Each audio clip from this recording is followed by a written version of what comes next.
Grazie Mario. Grazie Giacomo. Grazie.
Ja.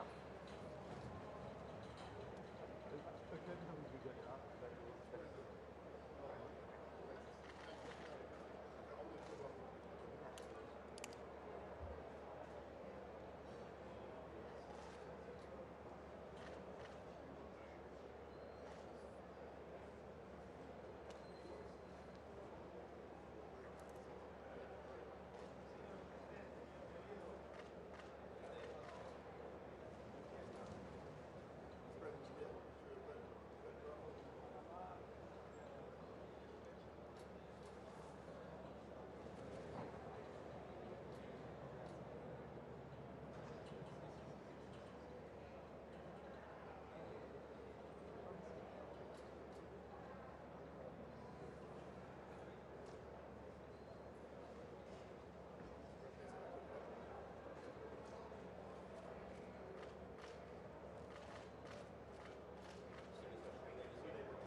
Yeah. Royal Highness, welcome. Good to see you again. How are you? Good morning. Lovely to see you both. We're just going to be doing.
Your Royal Highnesses, Your Excellencies, Lords, ladies and gentlemen, please take your seats.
due to come through here? There should be, yeah. We still a few missing. So,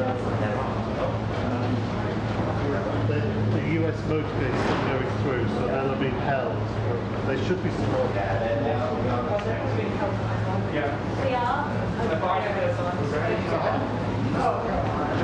Japan haven't come through yet.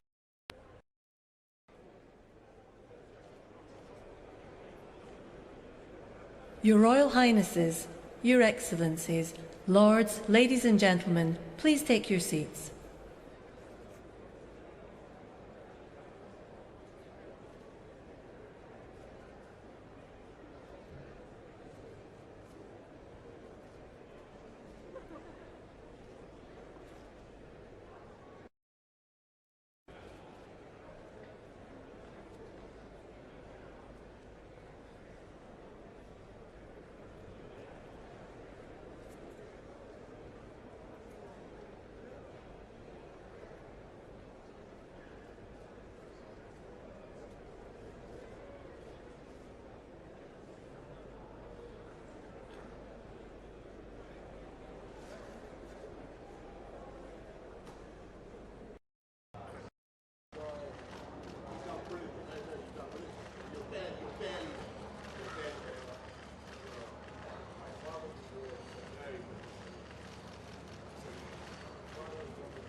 Thanks, everybody.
world leaders to speak up for climate action, to tackle our global problems together and build a pathway to a maximum of 1.5 degrees of global warming as agreed in Paris. I want to see the forest, the wildlife, the mankind, and the nature growing. The world is ours. Me, we, and us can do wonders. Yes, together we can. We can make a great difference in bringing the world a better place to live for all of us. We must act now on climate. We owe it to our children and our grandchildren. We owe it to all life on Earth. We have no choice but to act. I'd like to live in a world where people actually take action. We only have one Earth, so let's stop destroying it. I want to grow up in a world without climate change. Understand the importance of nature, as nature has helped us all. It provides us to coexist with nature and respect it. A world where the environment thrives and the future of the next generations is promised and limitless. The climate crisis is affecting everyone around the world. Everyone has had a hand in starting it, so everyone must work together to stop it. The world is changing day by day. Hear this message, no more delay. Before the world becomes black and grey, be smart about replacing nature with buildings. Everything that is going to help us mitigate climate change is exactly what is going to improve our lives. We already have all the solutions to the crisis. We just need to implement them. The Amazon is calling for our help, and we need to build bridges and not walls, so we can build together a better future for everyone, not leaving anyone behind. I would like to live in a world where every young person feels like they can be part of creating positive change, because only together can we create the change we wish to see.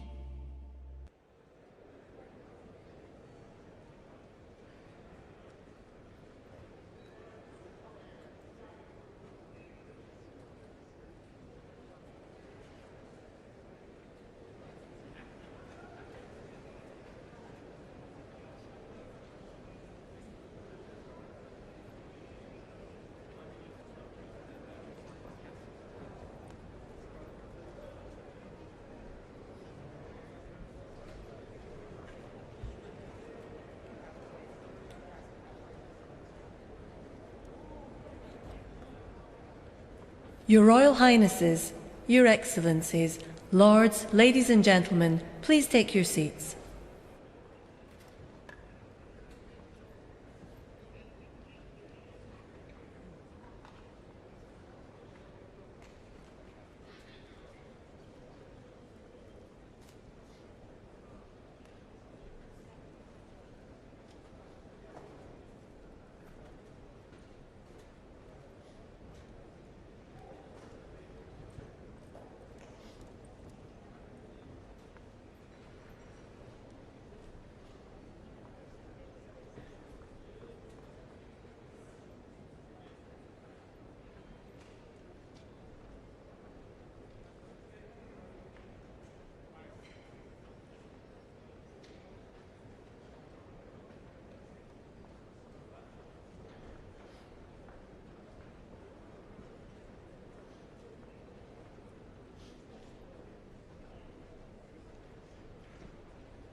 Your Royal Highnesses, Your Excellencies, Lords, Ladies and Gentlemen, please take your seats.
Your Royal Highnesses, Your Excellencies, Lords, Ladies and Gentlemen, welcome to the opening ceremony for the World Leaders Summit of COP26. Please welcome Scottish small piper Bríche Heimbull from the Isle of Skye, performing her own arrangement of the traditional melodies and Lamris and Harris dance.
It's possible that there's only one civilization in the Milky Way galaxy.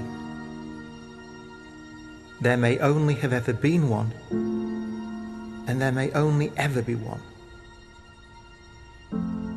And that's us. We may be the first and last. That's important.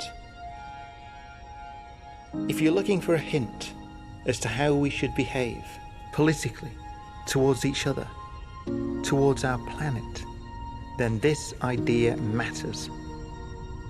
Imagine that the Earth is the only place in a galaxy where intelligent life exists. The only place where collections of atoms as old as time have come together into improbable patterns that can think and feel and bring meaning to an otherwise meaningless universe. How should we behave? Surely, notwithstanding the fact that we're tiny, fragile things on a mote of dust, orbiting around one star amongst 400 billion, we must consider ourselves and our world to be inconceivably valuable.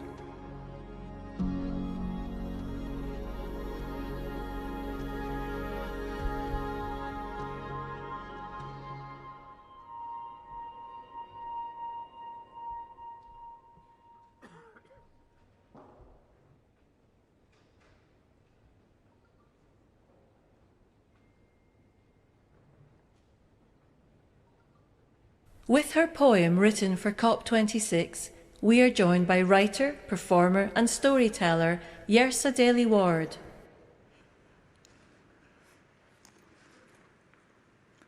Nothing will be saved without you. It is important to begin with the fact.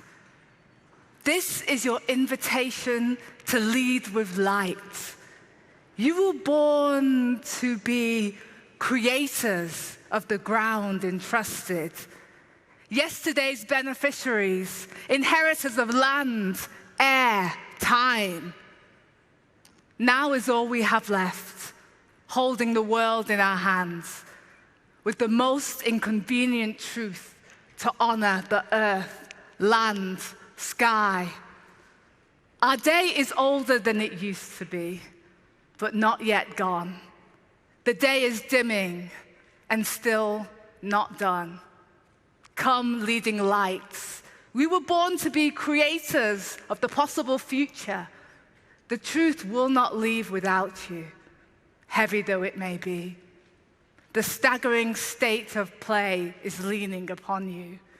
The hour that you stand in is goldening, already coppering, already fire.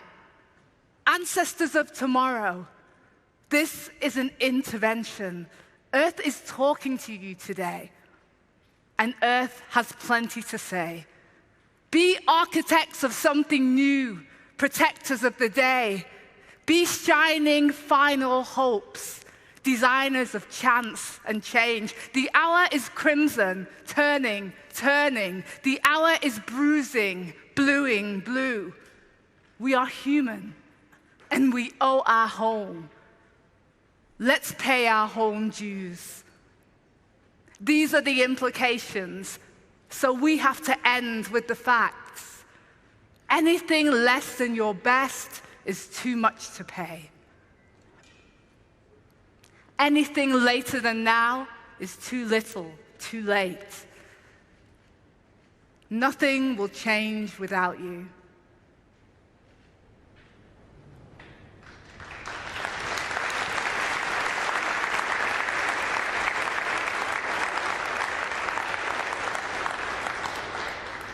Please welcome the Prime Minister of the United Kingdom, Boris Johnson.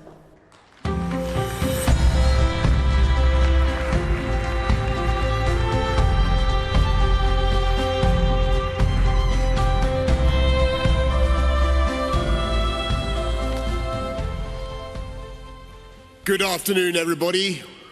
Welcome to COP. Welcome to Glasgow and to Scotland, whose most globally famous fictional son is almost certainly a man called James Bond, who generally comes to the climax of his highly lucrative films strapped to a doomsday device, desperately trying to work out which coloured wire to pull to turn it off, while a red digital clock ticks down remorselessly to a detonation that will end human life as we know it. And we are in roughly the same position, my fellow global leaders, as James Bond today. Except that the tragedy is, this is not a movie. And the doomsday device is real. And the clock is ticking to the furious rhythm of hundreds of billions of pistons and turbines and furnaces and engines with which we are pumping carbon into the air faster and faster, record outputs, and quilting the earth in an invisible and suffocating blanket of CO2, raising the temperature of the planet with a speed and an abruptness that is entirely man-made. And we know what the scientists tell us, and we have learned not to ignore them. 2 degrees more, and we jeopardize the food supply for hundreds of millions of people as crops wither, locusts swarm. 3 degrees, and you can add more wildfires and cyclones, twice as many, 5 times as many droughts, and 36 times as many heat waves. 4 degrees, and we say goodbye to whole cities.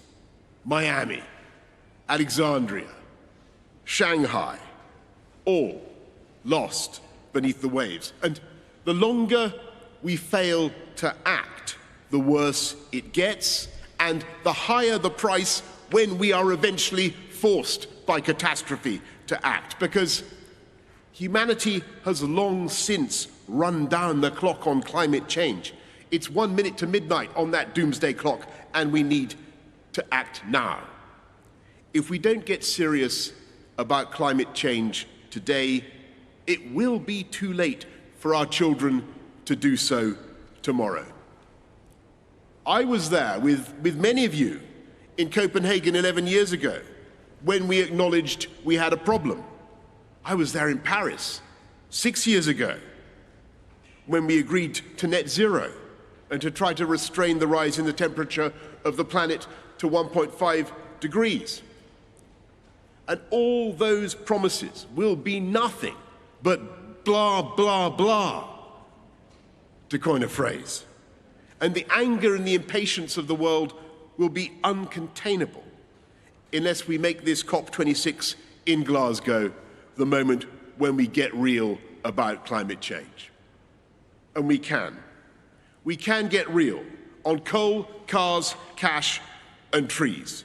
We have the technology to deactivate that ticking doomsday device, not all at once. I'm afraid it's too late for that. But one by one, and with ever greater speed and efficiency, we can begin to close down those billions of hydrocarbon combustion chambers that you find currently in every corner of the planet. We can phase out the use of cars with hydrocarbon internal combustion engines. By 2035, we can do that. We in the UK are leading by ending new sales by 2030. We can end the use of coal-fired power stations. We can do it by 2040 in the developing world, 2030 in the richer nations. We can plant hundreds of millions of trees, 1 trillion. It's not technologically difficult. And halt and reverse deforestation by 2030. Not just because it's a spiritually uplifting and beautiful thing to do, but because that is the way to restore the balance of nature and to fix carbon in the air. And as we look at the green industrial revolution that's now needed around the world, we in the developed world must recognize the special responsibility we have to help everybody else to do it. Because it was here in Glasgow 250 years ago that James Watt came up with a machine that was powered by steam, that was produced by burning coal. And yes, my friends, we've brought you to the very place where the doomsday machine began to tick. And even though for 200 years the industrialized countries were in complete ignorance of the problem that they were creating, we now have a duty to find those funds. $100 billion a year that was promised in Paris by 2020, but which we won't deliver until 2023, to help the rest of the world to move to green technology. But we cannot and will not succeed by government spending alone. We in this room can deploy hundreds of billions, no question. But the market has hundreds of trillions, and the task now is to work together to help our friends to decarbonize, using our funds, the funds we have in development assistance, and working with all the multilateral development banks so that in the key countries that need to make progress, we can jointly identify the projects that we can help to de-risk so that the private sector money can come in just the same way that it was the private sector that enabled the UK to end our dependence on coal, become the Saudi Arabia of wind. We have the technology. We can find the finance, and we must. And the question for us all today is whether we have the will. And my fellow leaders, as I look around this room, I don't want to put too fine a point on it, but we all talk about what we're going to do in 2050 or 2060. I don't think it will escape the notice of the crowds of young people outside, the billions who are watching around the world, half of the population of the world under 30, that the average age of this conclave of world leaders, I'm afraid to say, is over 60. I fully intend to be alive in 2060. I will be a mere 94 years old, even if I'm not still in Downing Street. But never know. But the children who will judge us are children not yet born, and their children. And we are now coming center stage before a vast and uncountable audience of posterity, and we mustn't fluff our lines or miss our cue, because if we fail, they will not forgive us.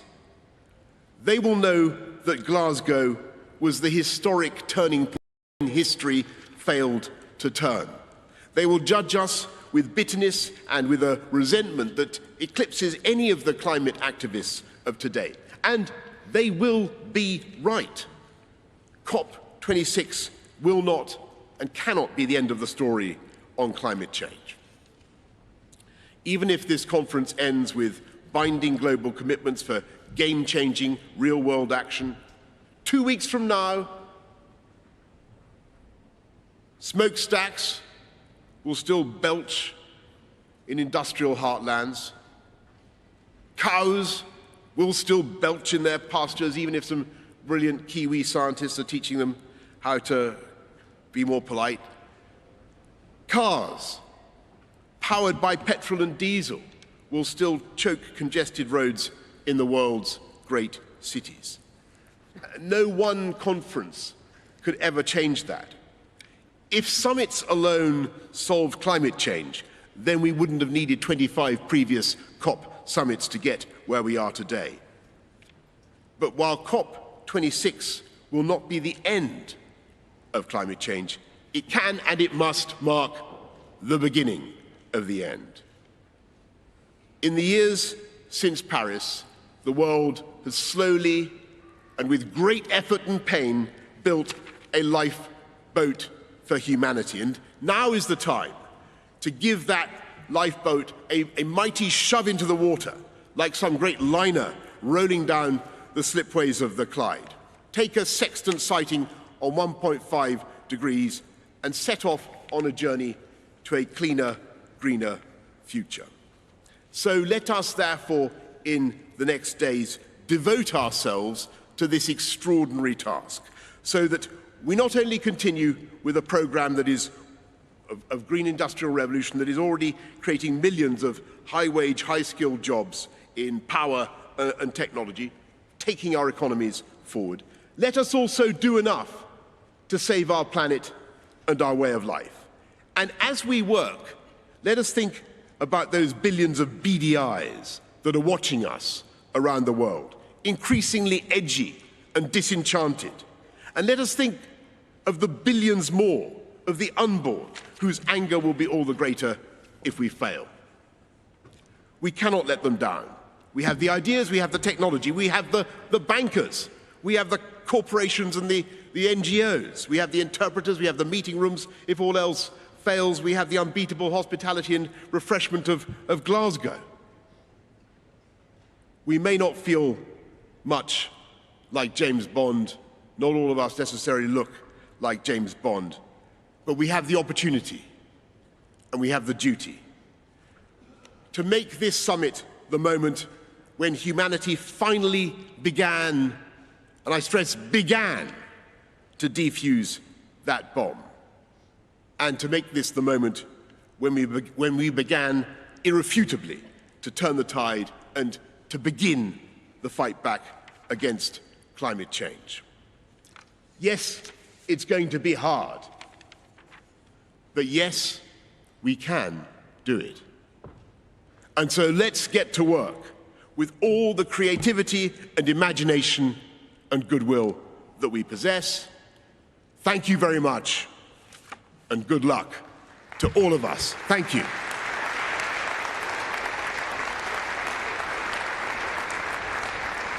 Bringing voices from Earth into COP26, please welcome climate campaigner Brianna Fruin.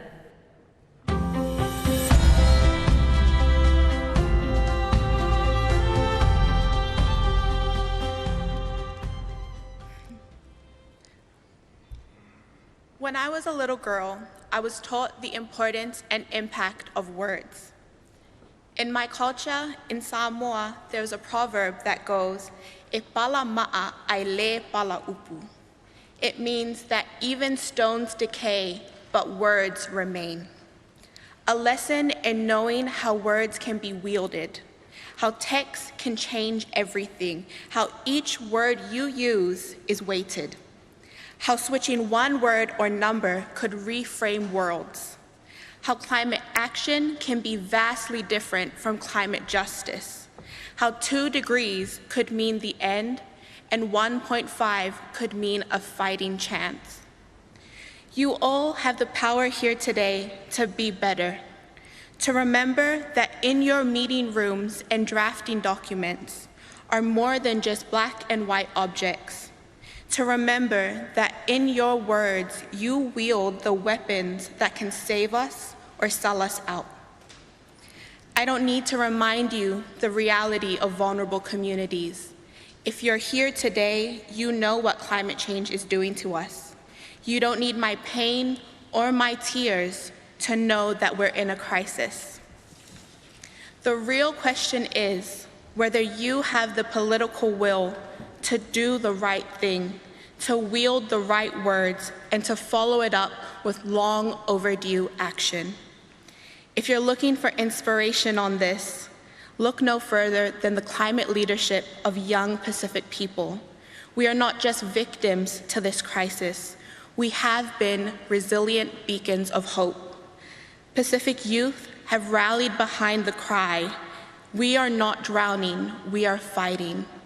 This is our warrior cry to the world. We are not drowning, we are fighting. This is my message from Earth to COP. I hope you remember my words today and look closely at your words as you go throughout COP, because e pala ma'a ai le pala upu. Thank you.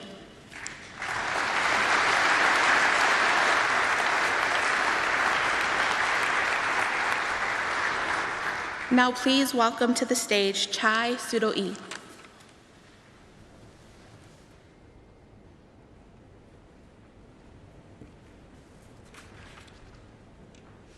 My name is Chai Surui.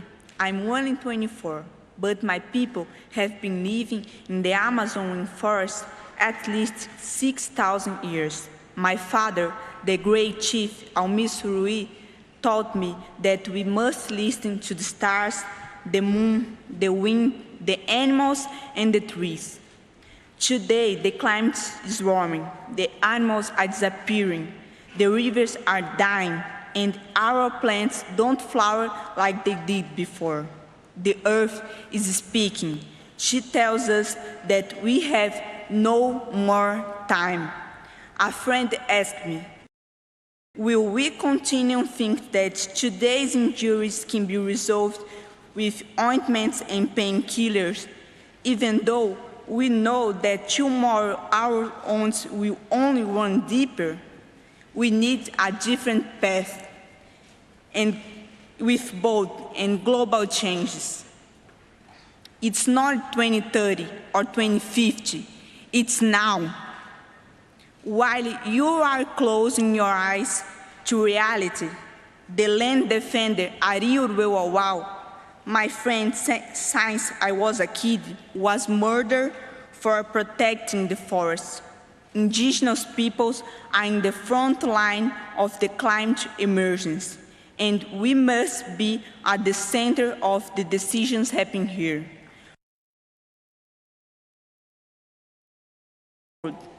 Let us stop emptying lies and fake promises. Let us end the pollution of hollow words, and let us fight for a livable future and present. It's always necessary to believe the dream is possible. May our utopia be a future on Earth. Thank you. Please welcome the Secretary General of the United Nations, Antonio Guterres.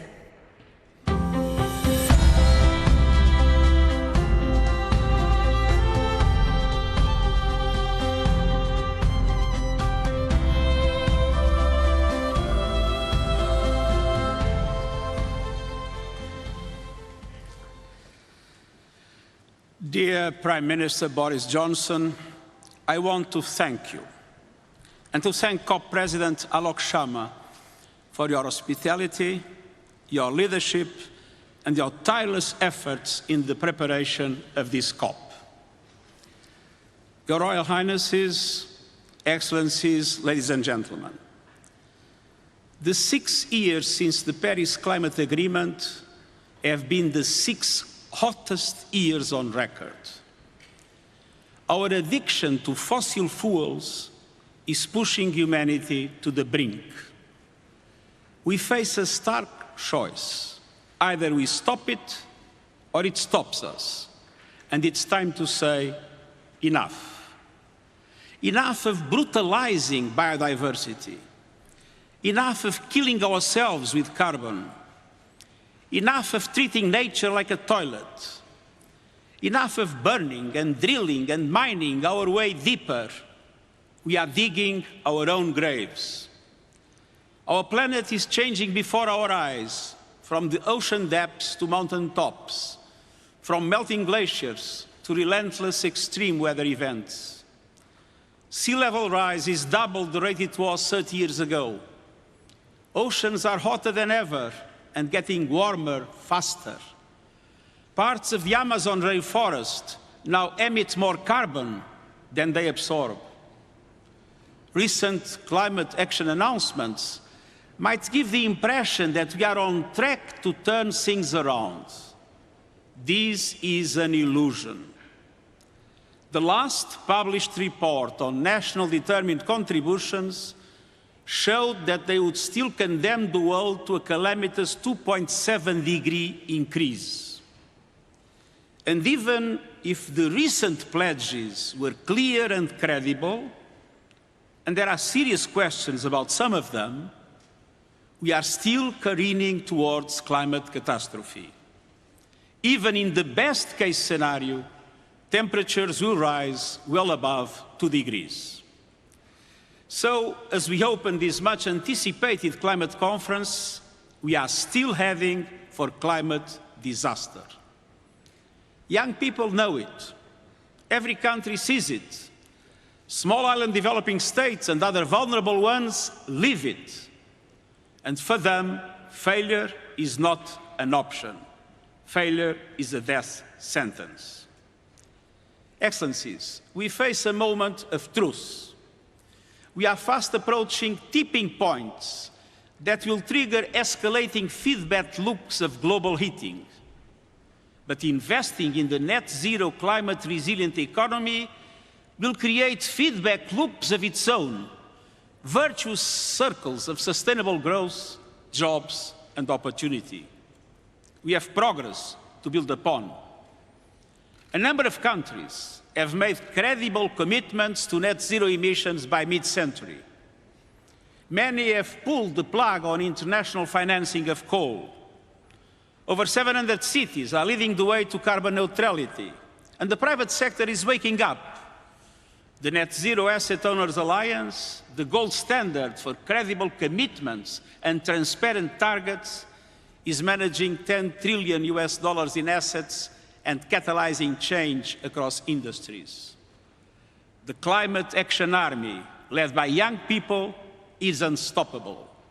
They are larger, they are louder, and I assure you, they are not going away, and I stand with them. Excellencies, the science is clear. We know what to do. First, we must keep the goal of 1.5 degrees Celsius alive. This requires greater ambition on mitigation and the immediate concrete action to reduce global emissions by 45% by 2030. G20 countries have a particular responsibility as they represent around 80% of emissions.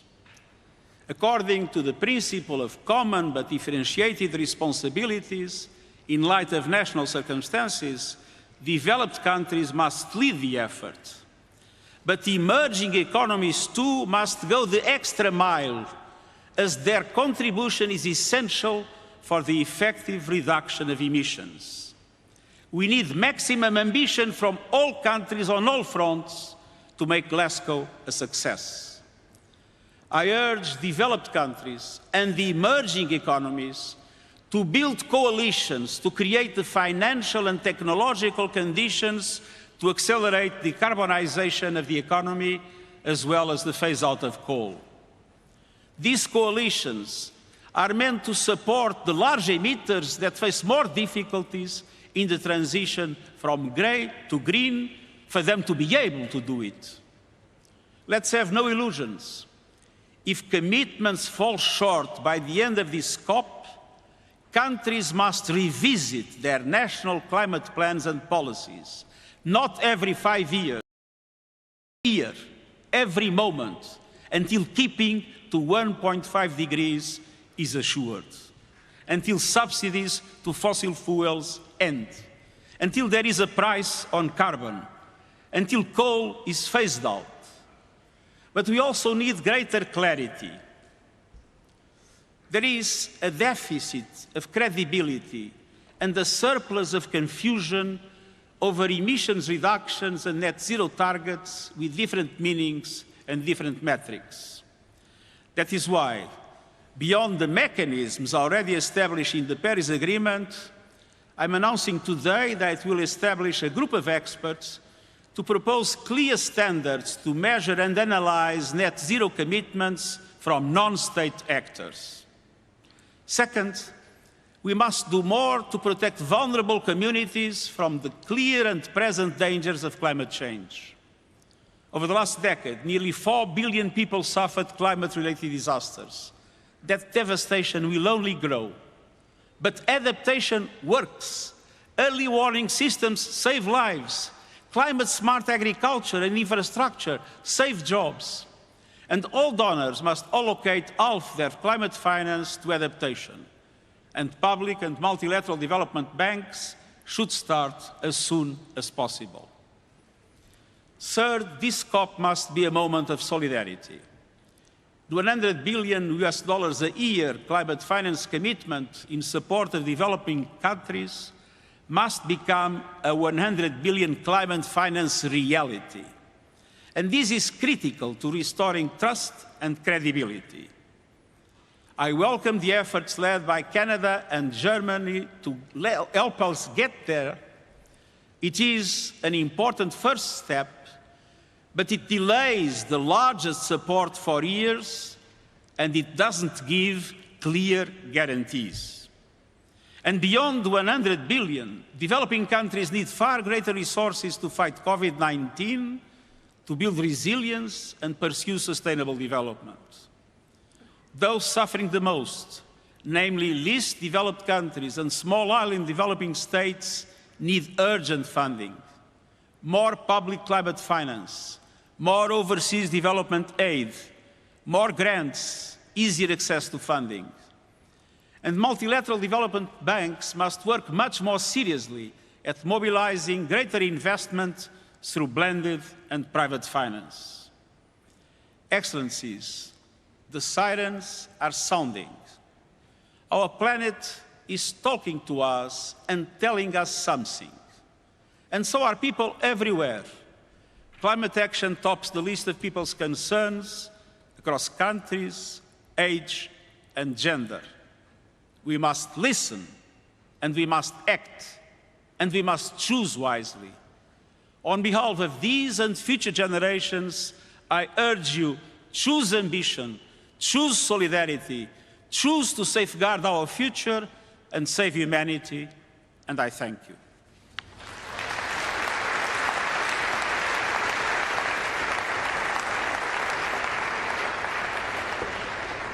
There will now be a short film, a message from our planet to all of us, Earth to COP.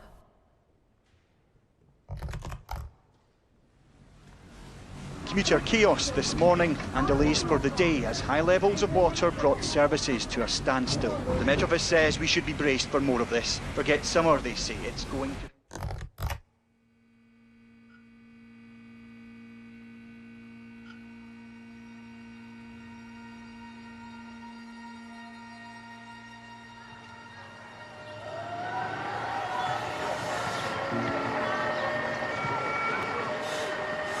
But the evidence in the record now is becoming clearer and clearer. No longer assume the temperature of the world is stable. Более 70 лет, но все еще загрязненность воздуха остается основной. Average American, that carbon footprint is about 16 tons of carbon emissions. What about COP26?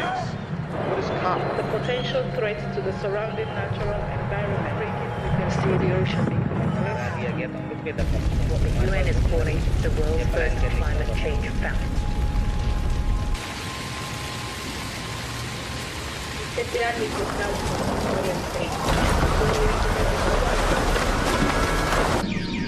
Frequency of Scientists are correct in their fears. A sure sign of climate change. I'm sorry. No, don't be sorry. No, that's because the more we take, the less there is for future generations.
On our warming planet, there are reasons for hope. We need to have the courage to try. A lot more jobs created in the green economy. Climate change is not the problem. Climate change is the expression of the problem. Renewable energy technologies to fundamentally transform the energy system are at our disposal. So how do we begin the process of reversing global warming?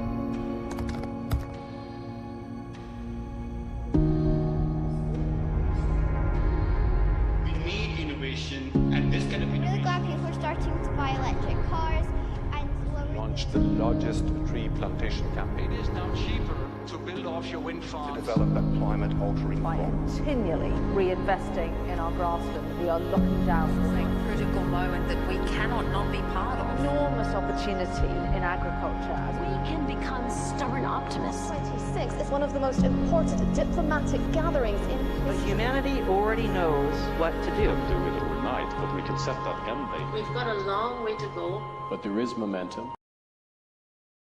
Do it.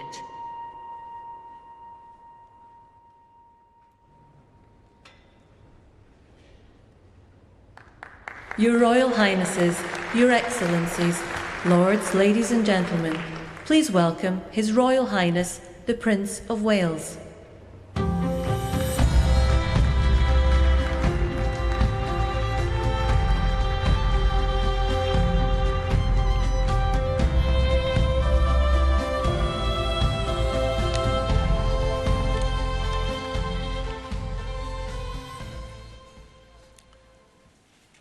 Your Excellencies, ladies and gentlemen, the COVID-19 pandemic has shown us just how devastating a global cross-border threat can be. Climate change and biodiversity loss are no different. In fact, they pose an even greater existential threat, to the extent that we have to put ourselves on what might be called a warlike footing.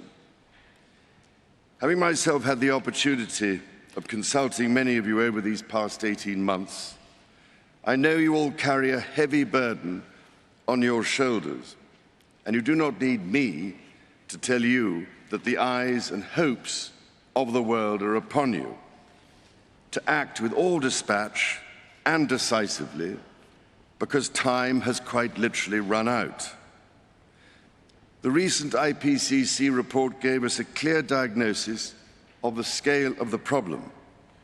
We know what we must do. With a growing global population creating ever-increasing demand on the planet's finite resources, we have to reduce emissions urgently and take action to tackle the carbon already in the atmosphere, including from coal-fired power stations. Putting a value on carbon, thus making carbon capture solutions more economical, is therefore absolutely critical. Similarly, after billions of years of evolution, nature is our best teacher. In this regard, restoring natural capital, accelerating nature-based solutions, and leveraging the circular bioeconomy will be vital to our efforts. As we tackle this crisis, our efforts cannot be a series of independent initiatives running in parallel. The scale and scope of the threat we face call for a global systems-level solution based on radically transforming our current fossil fuel-based economy to one that is genuinely renewable and sustainable.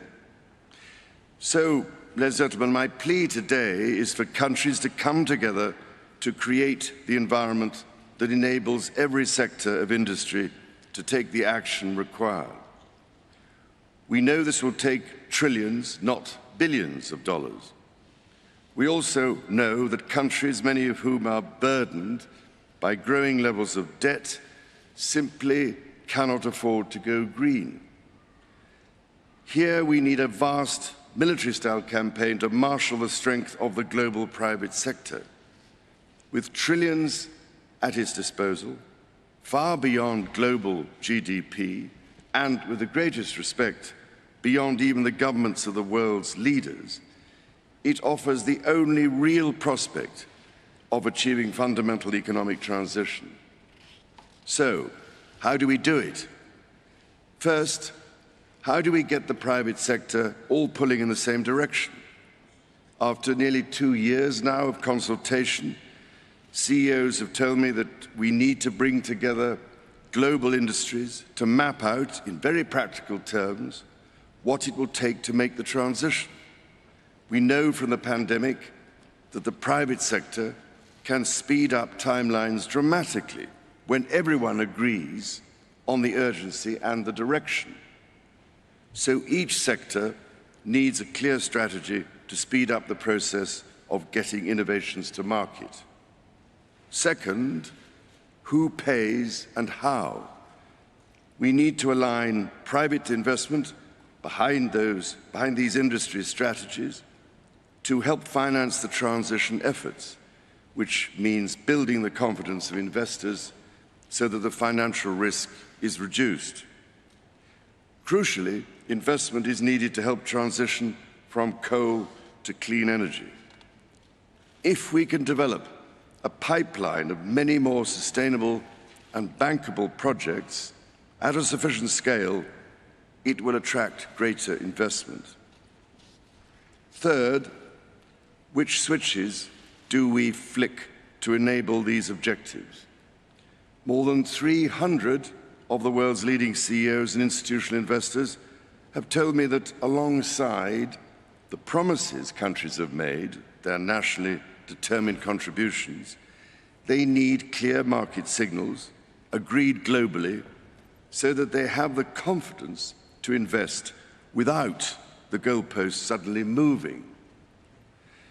This is the framework I've offered in the Terracotta Roadmap, created by my Sustainable Markets Initiative, with nearly 100 specific actions for acceleration. Together, we are working to drive trillions of dollars in support of transition across 10 of the most emitting and polluting industries. They include energy, agriculture, transportation, health systems, and fashion. The reality of today's global supply chains means that industry transition will affect every country and every producer in the world. There is absolutely no doubt in my mind that the private sector is ready to play its part and to work with governments to find a way forward. Your Excellencies, ladies and gentlemen, many of your countries, I know, are already feeling the devastating impact of climate change through ever-increasing droughts, mudslides, floods, hurricanes, cyclones and wildfires, as we've just seen on that terrifying film. Any leader who has had to confront such life-threatening challenges knows that the cost of inaction is far greater than the cost of prevention. So I can only urge you, as the world's decision makers, to find practical ways of overcoming differences so we can all get down to work together to rescue this precious planet and the threatened future of our young people. Thank you, ladies and gentlemen.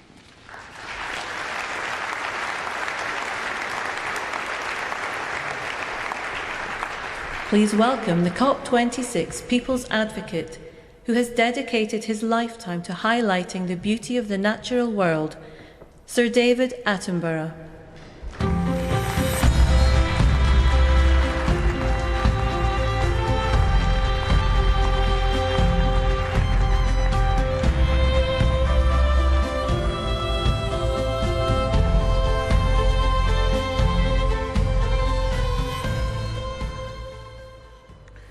Your Excellencies, delegates, ladies and gentlemen, as you spend the next 2 weeks debating, negotiating, persuading and compromising, as you surely must, it's easy to forget that ultimately the emergency climate comes down to a single number: the concentration of carbon in our atmosphere.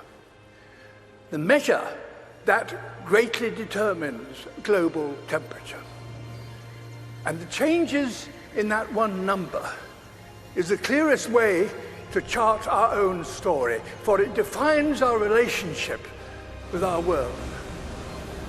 For much of humanity's ancient history, that number bounced wildly between 180 and 300. And so too did global temperatures. It was a brutal and unpredictable world. At times, our ancestors existed only in tiny numbers. But just over 10,000 years ago, that number suddenly stabilized, and with it, Earth's climate. We found ourselves in an unusually benign period, with predictable seasons and reliable weather. For the first time, civilization was possible, and we wasted no time in taking advantage of that. Everything we've achieved in the last 10,000 years was enabled by the stability during this time. The global temperature has not wavered over this period by more than plus or minus 1 degree Celsius. Until now. Our burning of fossil fuels, our destruction of nature, our approach to industry, construction and learning are releasing carbon into the atmosphere at an unprecedented pace and scale. We are already in trouble. The stability we all depend on is breaking. This story is one of inequality as well as instability. Today, those who've done the least to cause this problem are being the hardest hit. Ultimately, all of us will feel the impact, some of which are now unavoidable.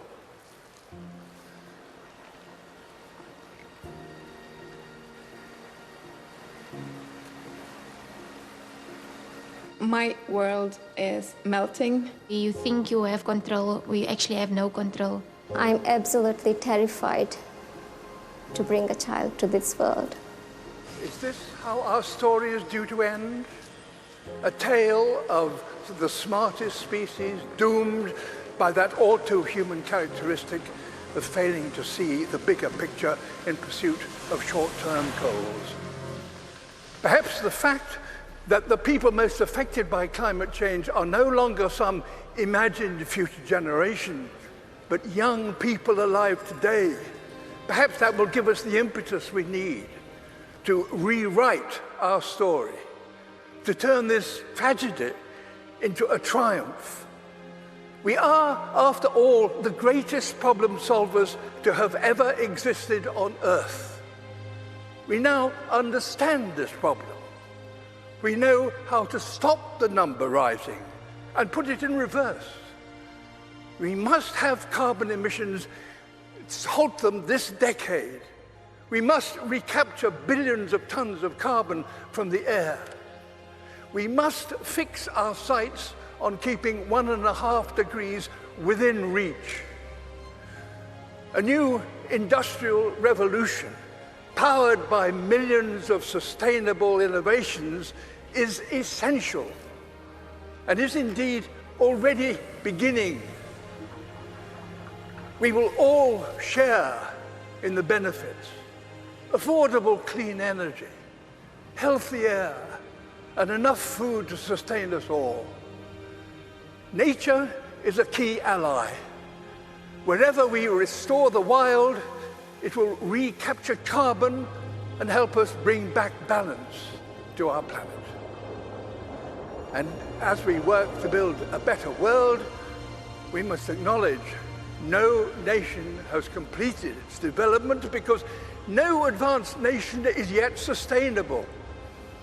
All have a journey still to compete, so that all nations have a good standard of living and a modest footprint. We're going to have to learn together how to achieve this, ensuring none are left behind. We must use this opportunity to create a more equal world, and our motivation should not be fear, but hope.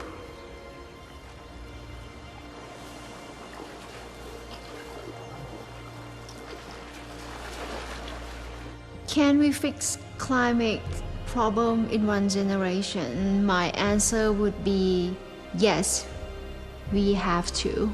We need to not just to talk about what we can do, but to do what we can. This is a challenge that we should try to solve in a quick way with a long-term vision.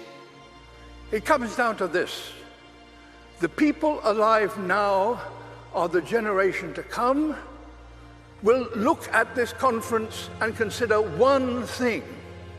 Did that number stop rising and start to drop as a result of commitments made here? There's every reason to believe that the answer can be yes. If, working apart, we are forceful enough to destabilize our planet, working together, we are powerful enough to save it. In my lifetime, I've witnessed a terrible decline. In yours, you could and should witness a wonderful recovery. That desperate hope, ladies and gentlemen, delegates, excellency, is why the world is looking to you and why you are here. Thank you.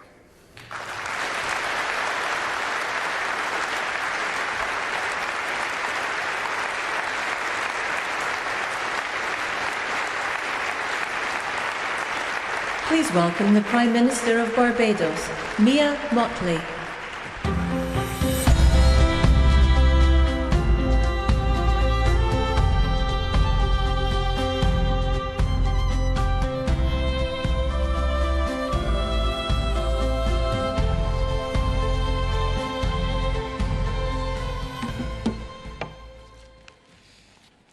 Your Royal Highness, Excellencies, distinguished guests, ladies and gentlemen, the pandemic has taught us that national solutions to global problems do not work. We come to Glasgow with global ambition to save our people and to save our planet. But we now find three gaps. On mitigation, climate pledges or NDCs. Without more, we will leave the world on a pathway to 2.7 degrees, and with more, we are still likely to get to 2 degrees. These commitments made by some are based on technologies yet to be developed, and this is at best reckless and at worst dangerous. On finance, we are $20 billion short of the $100 billion, and this commitment, even then, might only be met in 2023. On adaptation, adaptation finance remains only at 25%, not the 50-50 split that was promised nor needed given the warming that is already taking place on this earth. Climate finance to frontline small island developing states declined by 25% in 2019. Failure to provide the critical finance and that of loss and damage is measured, my friends, in lives and livelihoods in our communities. This is immoral and it is unjust. If Glasgow is to deliver on the promises of Paris, it must close these three gaps. So I ask to you, what must we say to our people living on the front line in the Caribbean, in Africa, in Latin America, in the Pacific, when both ambition and regrettably some of the needed faces at Glasgow are not present? What excuse should we give for the failure? In the words of that Caribbean icon, Eddie Grant, will they mourn us on the front line? When will we, as world leaders across the world, address the pressing issues that are truly causing our people angst and worry, whether it is climate or whether it is vaccines? Simply put, when will leaders lead? Our people are watching, and our people are taking note. And are we really going to leave Scotland without the resolve and the ambition that is sorely needed to save lives and to save our planet? How many more voices and how many more pictures of people must we see on these screens without being able to move? Or are we so blinded and hardened that we can no longer appreciate the cries of humanity? I have been saying to Barbadians for many years that many hands make light work. Today, we need the correct mix of voices, ambition, and action. Do some leaders in this world believe that they can survive and thrive on their own? Have they not learned from the pandemic? Can there be peace and prosperity if 1/3 of the world literally prospers and the other 2/3 of the world live under siege and face calamitous threats to our well-being? What the world needs now, my friends, is that which is within the ambit of less than 200 persons who are willing and prepared to lead. Leaders must not fail those who elect them to lead. And I say to you, there is a sword that can cut down this Gordian knot, and it has been wielded before. The central banks of the wealthiest countries engaged in $25 trillion of quantitative easing in the last 13 years. 25 trillion. Of that, 9 trillion was in the last 18 months to fight the pandemic.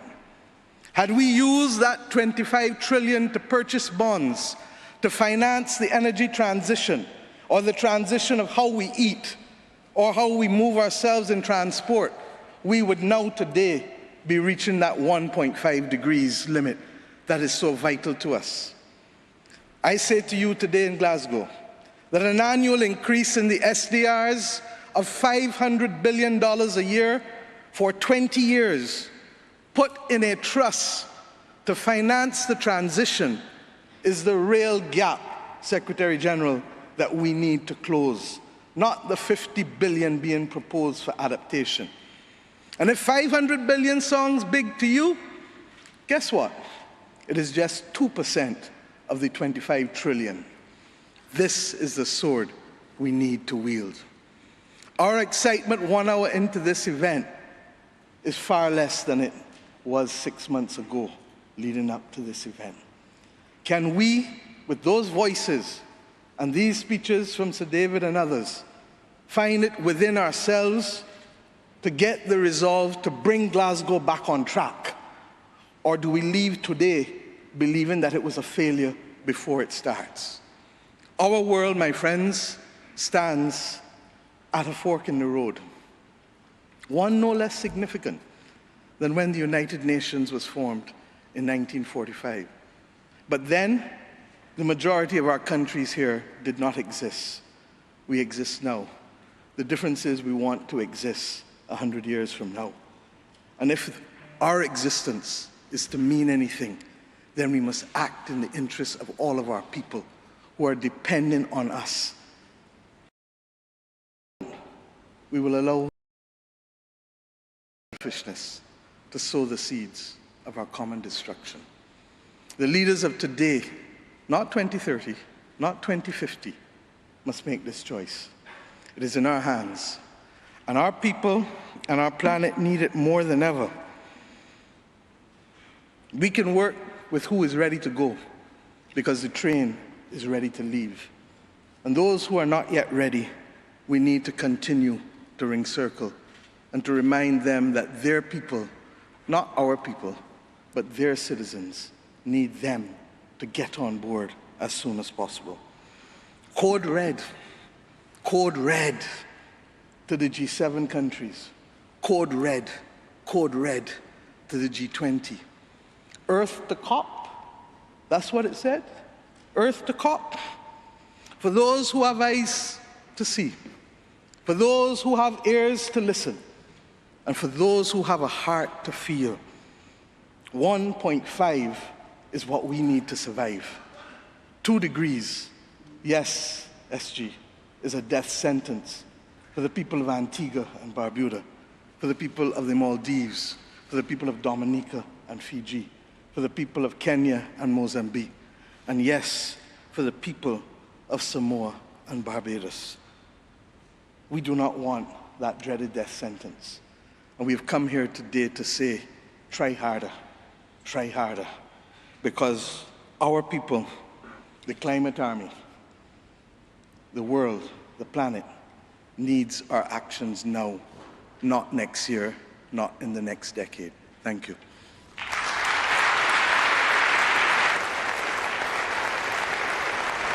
Bringing their message from their countries to COP, we will now hear from climate campaigners in Chile and Egypt.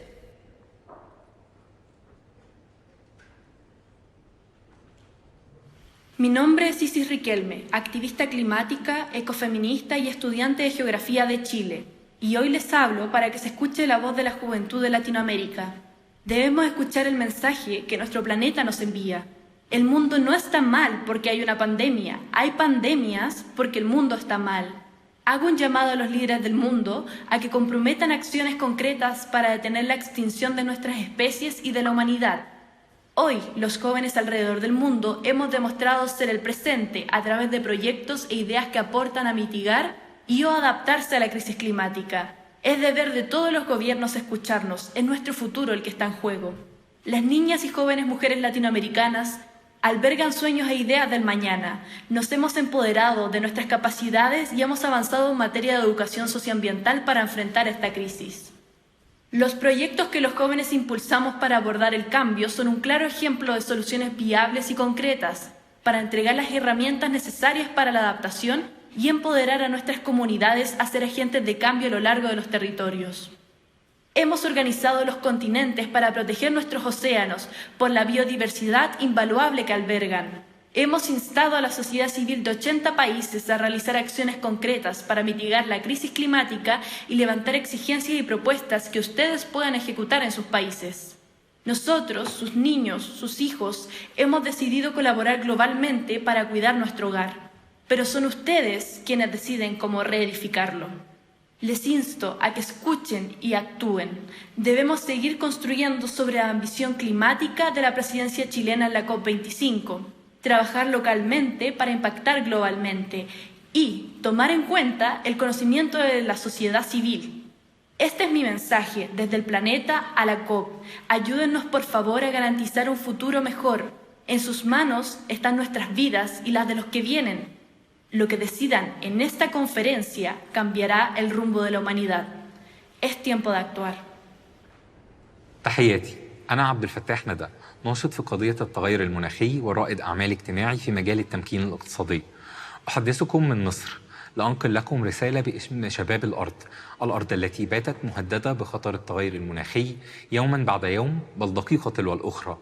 النشطاء الشباب من كل أنحاء العالم يتكاتفون سويا من أجل رفع الوعي العالمي تجاه مشكلات التغير المناخي. فلابد أن يدرك الجميع أن تلك المشكلات ليست رفاهية، إنما تشكل مصيرنا الذي يتحدد من خلال كل قرار فردي نقوم به يوميا، سواء يضر بهذه البيئة أو يساهم في منحها فرصة أخرى في البقاء. حان الوقت الآن أن يبني قادة العالم أجمع على جهودنا كنشطاء، وأن يضعوا السياسات العامة التي تتصدى لأزمة المناخ في مقدمة أولوياتهم. لقد قضيت ال6 سنوات الماضية في العمل مع المجتمعات المحلية الأقل حظاً في التنمية داخل مصر، من خلال تدريب الشباب والقادة المجتمعيين على ريادة الأعمال الاجتماعية والتمكين الاقتصادي باستخدام نماذج المشاريع الصديقة للبيئة. وقد وجدت أن هناك الكثير من الفرص لتحقيق التمكين الاقتصادي في تلك المناطق من خلال تلك المشاريع الخضراء. فعلى الرغم من النظرة إلى هذه المناطق أنها لا تعتبر مشكلات المناخ من ضمن أولوياتها، إلا أن الشباب هناك لديهم الكثير من الحلول المبتكرة لبدء مشاريعهم الاجتماعية الصديقة للبيئة، والتي تمكنهم من تحقيق دخل مادي بالإضافة للتصدي لأزمة التغير المناخي. هذه رسالتي من كوكب الأرض لقمة المناخ. أدعو قادة العالم لوضع مفاهيم الاقتصاد الأخضر والاقتصاد الدوار على رأس قائمة السياسات الاقتصادية العالمية في السنوات المقبلة. أؤمن بأن ذلك قد يساهم في تحويل تلك المحنة لمنحة حقيقية. أخيراً، يأمل شباب مصر في ضيافة قمة المناخ التالية، ونرحب بكم في العام القادم لرؤية نموذج مشرف من جهود شباب مصر لحماية كوكبنا وضمان مستقبل أفضل لكل من يعيش عليه. فقط تخيلوا ما يمكننا تحقيقه معا إذا وضعنا هذا الهدف كمهمتنا الجماعية. شكرا جزيلا. 15% of the world's population have a disability. Here is a message on their behalf. My name is Eddie Ndopu. Today, I'm speaking to you on behalf of the world's largest minority, the 15% of people in the world who have a disability. But make no mistake, there is nothing minor about who we are. We are larger than life, but because of systemic exclusion and inequality, our power and brilliance is often ignored or diminished. As an ambassador for the We the 15 campaign, I am here to tell you that we refuse to be rendered invisible in the climate action conversation. The impact of climate change is disproportionate for disabled people around the world. The change that climate change is creating is no longer a debate about the future or what might happen, because it is happening. We are some of the planet's most vulnerable citizens and some of the most resilient. But Earth is equally vulnerable and limits. We are limits. In my home in South Africa, I see the impact of climate change on our communities, on our economy, on our ability to grow food, and even to survive. I see a generation growing up with fear in their hearts at what the future holds. On behalf of everyone, disabled and non-disabled all around the world, I call on you to commit to concrete actions to stop the destruction of this magnificent planet. This conference is one of the most important meetings in history. You have the chance to make decisions and reach agreements which will affect the lives of generations to come. You are in a position of extraordinary power. You can change forever the trajectory we are on. You can make a world that is once again full of hope, not fear. This is my message from Earth to COP. On behalf of We the 15, I ask you, please help us to guarantee a safer future for every life, regardless of their ability.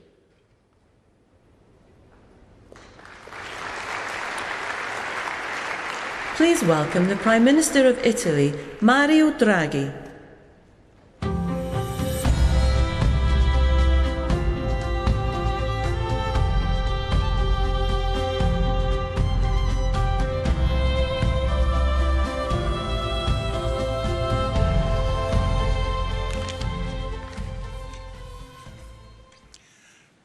Prime Minister Johnson, Excellencies, colleagues, ladies and gentlemen, the speeches we've just heard resonate deeply with me.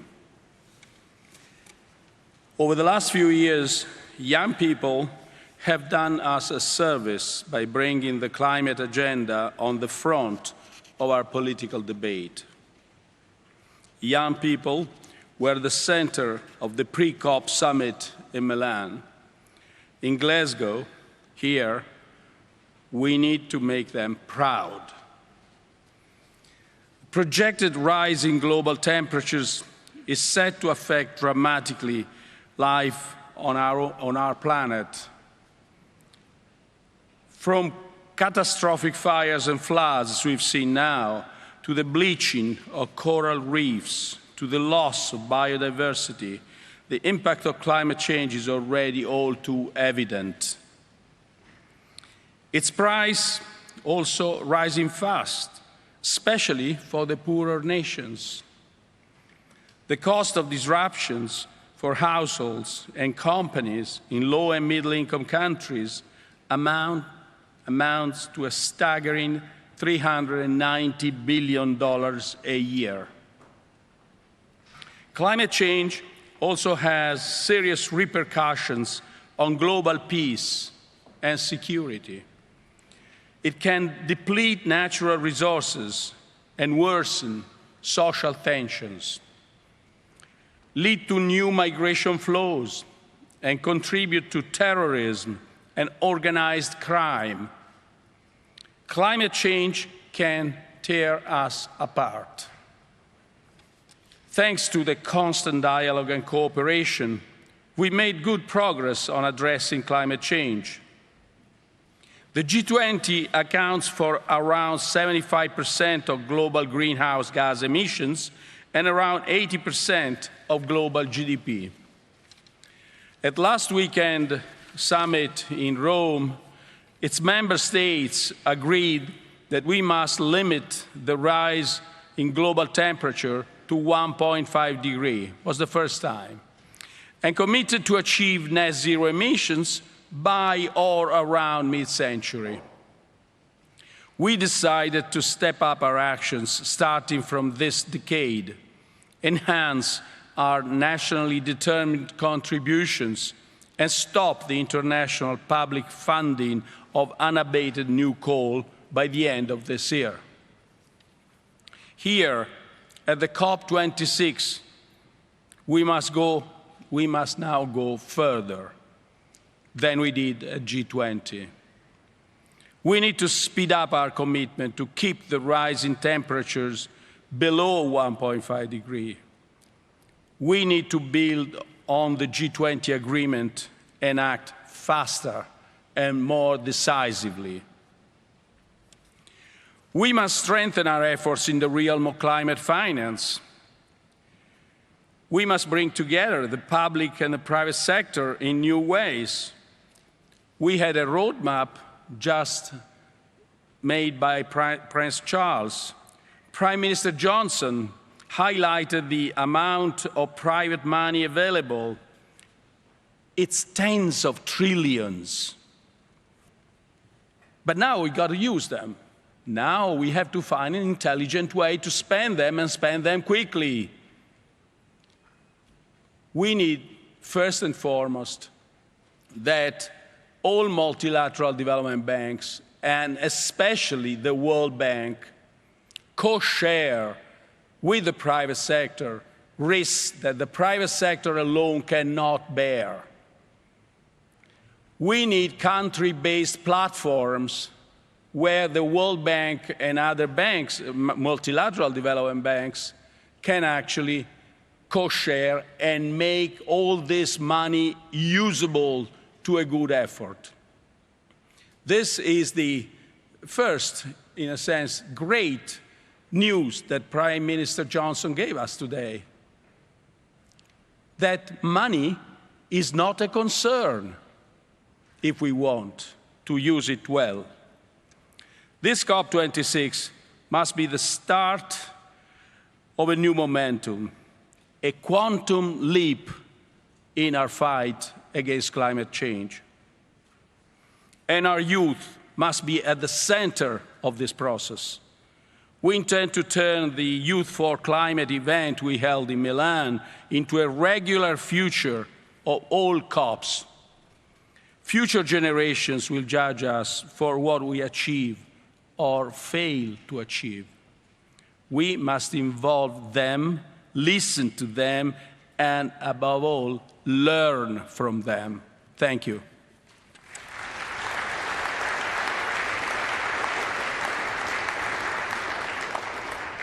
Please welcome back Yersa Daly-Ward.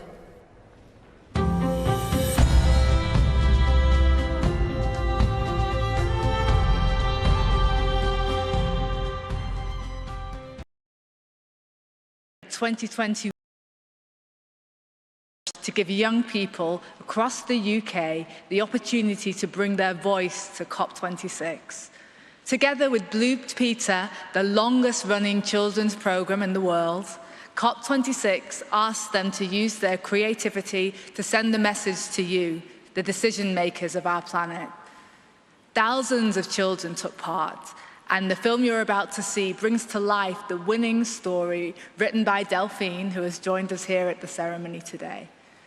Delphine's story reminds us of what is so special about our world and why we should do everything in our power to protect our planet.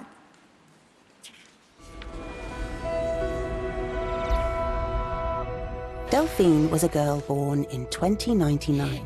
One day, her gran gave her a book, heavy with a spine. There were photographs of creatures she'd never ever seen. What are they, Gran, these animals? What does this all mean? Gran sighed. Many years ago, they roamed the earth and seas. But we bulldozed their homes and burnt down their trees. We put plastic in their oceans and greenhouse gases in the sky. But why did you let them, Gran? Why? Oh, why? Oh, why? I was just a child, she said. I shouted, no one took heed.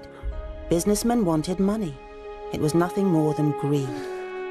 That night, Delphine read on, and her eyes grew bigger and wider. And when she fell asleep, the creatures came to life inside her. A giant cat with golden stripes and glowing orange eyes. A candy floss pink bird taking off across the skies. A funny little lizard with color-changing skin. Some speedy silver fish with spikes upon their fins. When the sun came up, the menagerie faded away, and Delphine's heart felt heavy in the cold grey light of day. Do you recognize them, dear readers of this tale? In 2021, they're not figments for girls' imagination. We must protect them where we can, for future generations.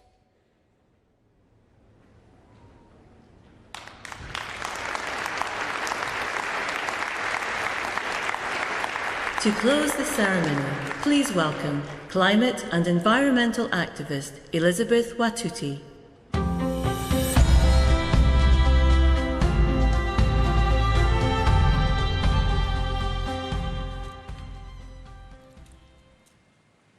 My name is Elizabeth Wathuti. I am a youth climate activist from Kenya. I have done a lot of soul-searching about what to say here today. I have asked myself over and over what words might move you. And then I realized that making my 4 minutes count does not rest solely on me. My truth will only land if you have the grace to fully listen. My story will only move you if you can open up your heart. I can urge you to act at the pace and scale necessary, but in the end, your will to act must come from deep within.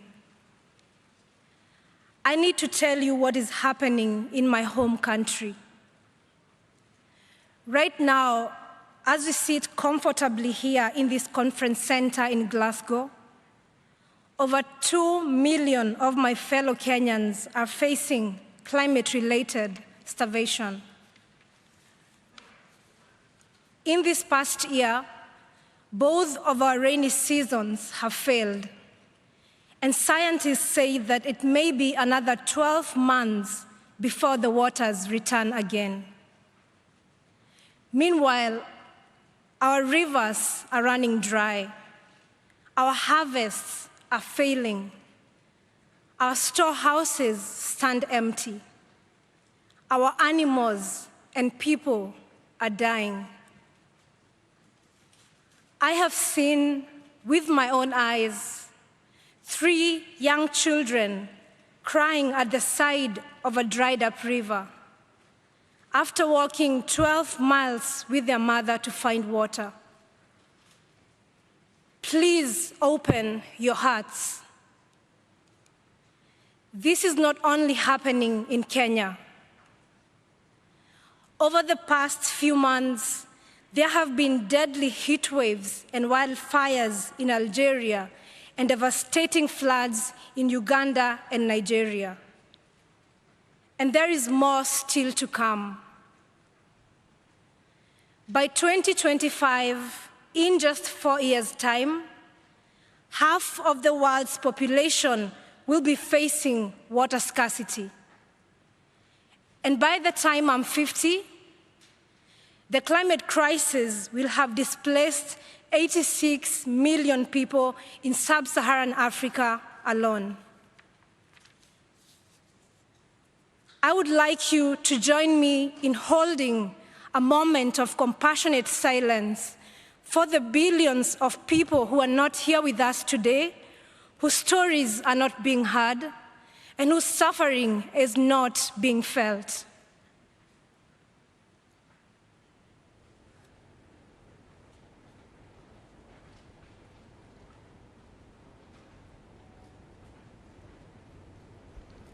Please open your hearts. If you allow yourself to feel it, the heartbreak and the injustice is hard to bear. Sub-Saharan Africans are responsible for just 0.5% of historical emissions. The children are responsible for none, but they are bearing the brunt.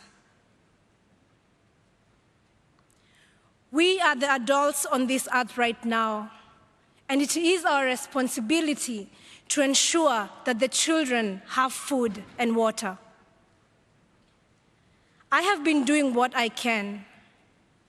Inspired by the great Professor Wangari Maathai, I founded the Green Generation Initiative, a tree-growing initiative that enhances food security for young Kenyans.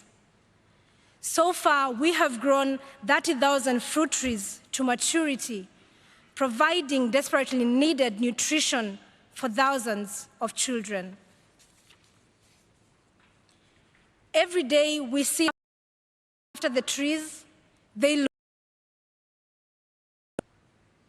But these trees and the life-saving fruit they bear will not survive on a 2.7 degrees Celsius warmer planet. The decisions you make here will help determine whether the rains will return to our land. The decisions you make here will help determine whether the fruit trees we plant will live or perish. The decisions you make here will help determine whether children will have food and water. I believe in our human capacity to care deeply and to act collectively. I believe in our ability to do what is right if we let ourselves feel it in our hearts. So for these next 2 weeks, let us feel it in our hearts. The children cannot live on words and empty promises. They are waiting for you to act. Please open your hearts and then act. Thank you.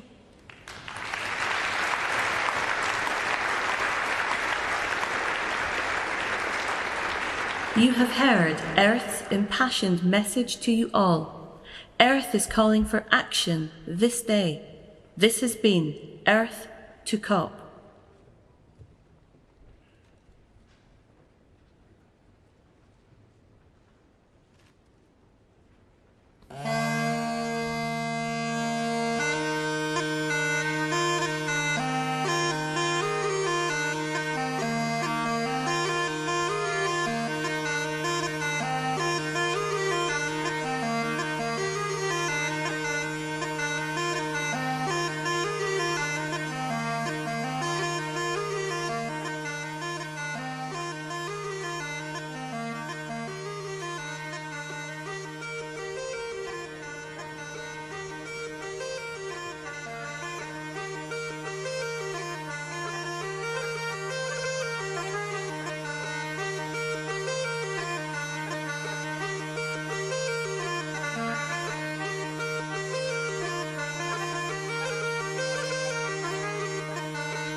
Service.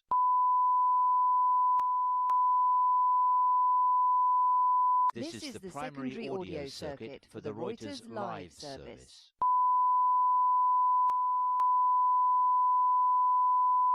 This is the primary audio circuit for the Reuters Live service.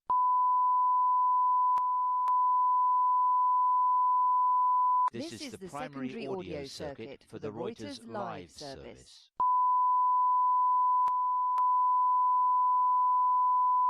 This is the primary audio circuit for the Reuters live service.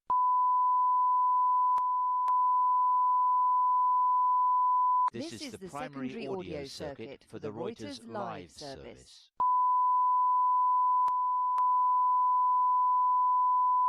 This is the primary audio circuit for the Reuters live service.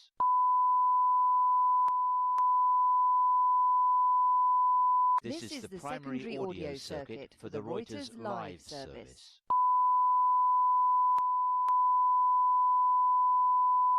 This is the primary audio circuit for the Reuters live service.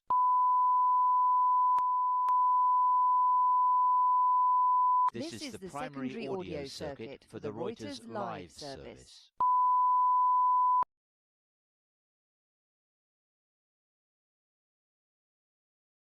For the Reuters live service.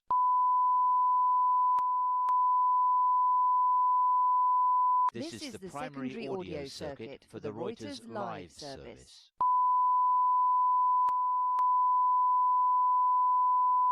This is the primary audio circuit for the Reuters live service.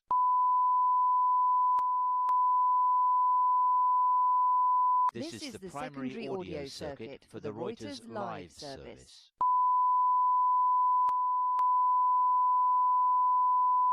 This is the primary audio circuit for the Reuters live service.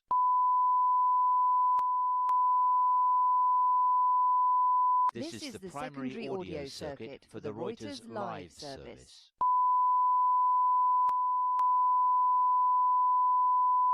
This is the primary audio circuit for the Reuters live service.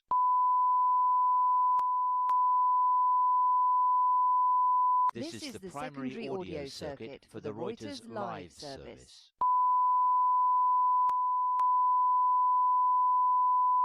This is the primary audio circuit for the Reuters live service. This is the primary audio circuit for the Reuters live service.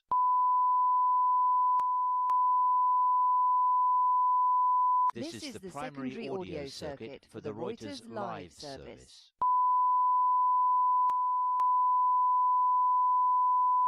This is the primary audio circuit for the Reuters live service.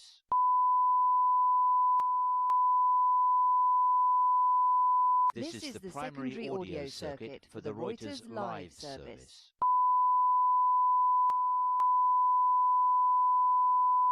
This is the primary audio circuit for the Reuters live service.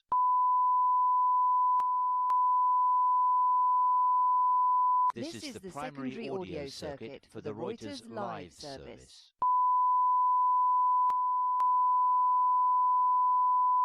This is the primary audio circuit for the Reuters live service.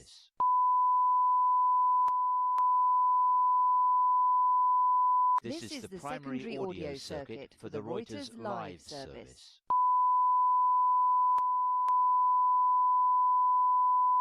This is the primary audio circuit for the Reuters live service.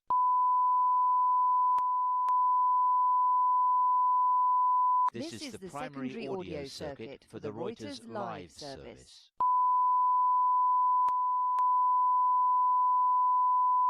This is the primary audio circuit for the Reuters live service.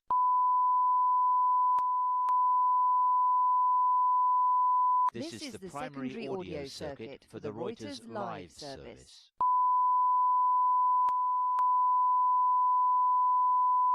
This is the primary audio circuit for the Reuters live service.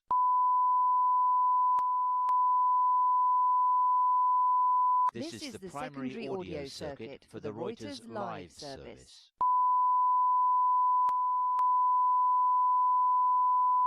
This is the primary audio circuit for the Reuters live service.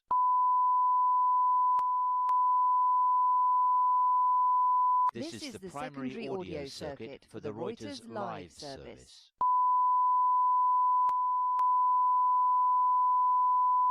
This is the primary audio circuit for the Reuters live service.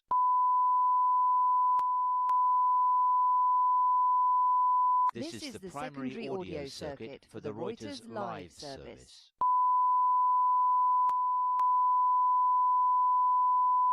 This is the primary audio circuit for the Reuters live service.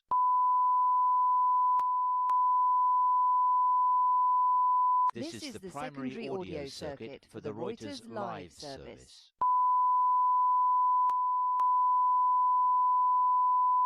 This is the primary audio circuit for the Reuters live service.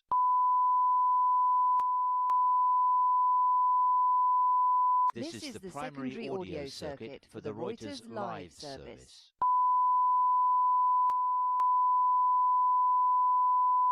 This is the primary audio circuit for the Reuters live service.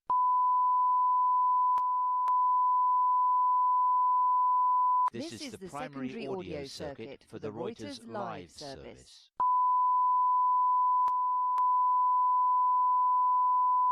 This is the primary audio circuit for the Reuters live service.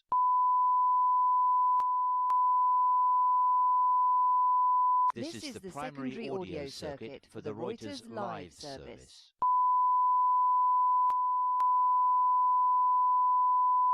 This is the primary audio circuit for the Reuters live service.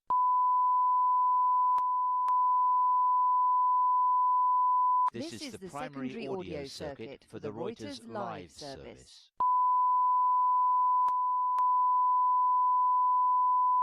This is the primary audio circuit for the Reuters live service.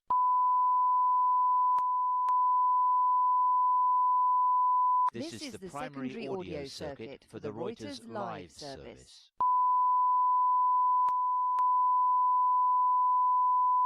This is the primary audio circuit for the Reuters live service.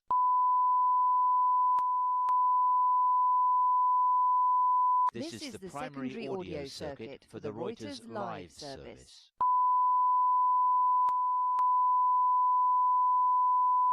This is the primary audio circuit for the Reuters live service.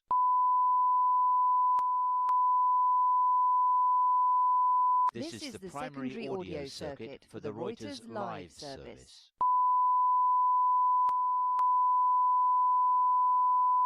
This is the primary audio circuit for the Reuters live service.